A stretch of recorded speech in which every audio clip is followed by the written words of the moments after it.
Bonjour homme de Dieu, j'ai un problème de stérilité. Ça fait pratiquement 10 ans que je suis marié.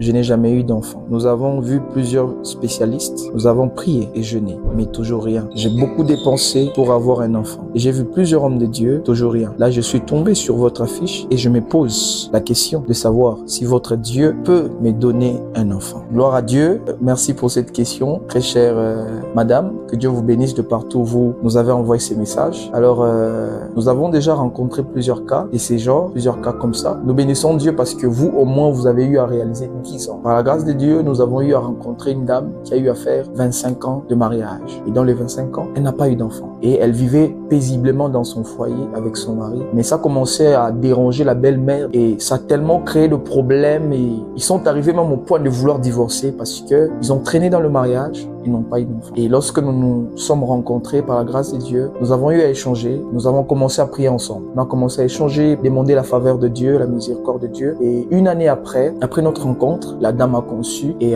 aujourd'hui, elle a 2 enfants déjà. Et pour cela, nous bénissons le Seigneur. Je dirais que votre cas, vous n'êtes pas le seul à avoir cela, à vivre cette situation. Il y en a d'autres. Nous pouvons prendre l'exemple dans la Bible, dans 1 Samuel, on nous raconte l'histoire d'une femme qui a été mariée par un homme noble, bien un homme qui avait de moyens. Et cet homme l'aimait. Et bizarrement, cette femme qu'on appelle Anne a souffert avec ce problème, cette situation de ne pas concevoir. Elle a passé beaucoup de temps et bizarrement, bien qu'elle passait beaucoup de temps sans avoir d'enfant, elle passait ses temps au temple et elle jeûnait. Le Seigneur l'a visitée et aujourd'hui, on nous parle de Samuel. Je vais simplement vous fortifier, vous encourager en disant ceci, que si Dieu a fait pour les autres, il peut aussi le faire pour vous. Tout dépendra de votre foi, de votre soif et de votre attachement pour le Seigneur. Alors, je fais appel à tout le monde. Je fais aussi appel à vous qui m'écoutez, qui me suivez maintenant là. Vous avez un témoignage. Dieu a fait quelque chose pour vous. Oh, glory, glory, glory. Ne restez pas silencieux avec cela. La Bible déclare: ne vous asseyez pas sur les hauts faits de l'Éternel. Vous voulez partager votre témoignage. Vous voulez nous envoyer votre message, votre question, votre inquiétude. Il y a un numéro déjà qui est en train de circuler au bas de cette petite vidéo. Contactez-nous, envoyez-nous votre témoignage. Nous croyons que Dieu fera de grandes choses. Vous qui avez déjà été visité par le Seigneur, Dieu vous a délivré, Dieu vous a guéri. Envoyez ces messages pour fortifier les autres qui désespèrent encore, qui traînent encore. Par votre témoignage, nous croyons qu'il y a de ceux qui vont revenir vers le Seigneur.